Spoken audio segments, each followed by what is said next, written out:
एक हस्बैंड का कहना है कि प्रॉपर्टी क्योंकि मेरे पैसे से खरीदी गई इसलिए प्रॉपर्टी पूरी के पूरी मेरी है, लेकिन सेल डीड में हस्बैंड और वाइफ दोनों का नाम है, तो क्या सिर्फ पैसे दे देने से पूरी प्रॉपर्टी हस्बैंड की हो जाएगी?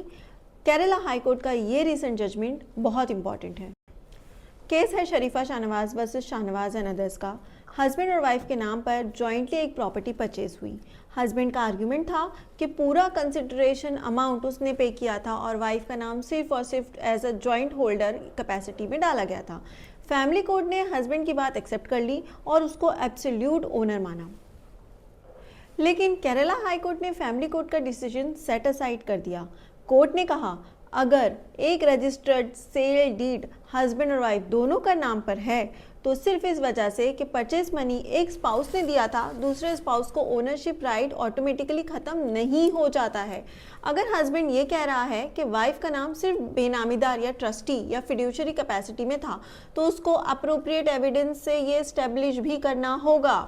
मतलब सिंपल लैंग्वेज में, I paid the money is not equal to I automatically own 100% of that property.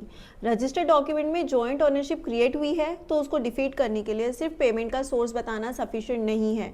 Court ने बेनामी प्रॉपर्टी ट्रांजैक्शन एक्ट के प्रोविजंस को भी कंसिडर किया, इंक्लूडिंग स्पाउसेस के बीच ट्रांजैक्शन से रिलेटेड एक्सेप्शंस को भी।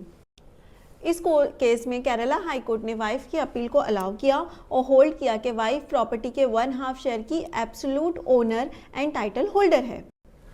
सो अगर हस्बैंड एंड वाइफ के नाम पर जॉइंट प्रॉपर्टी है रजिस्टर्ड और एक स्पाउस का ये कहना है कि क्योंकि मैंने सारा पैसा दिया था इसलिए तुम्हारा इस प्रॉपर्टी पे कोई राइट नहीं है, then this judgment can become very important.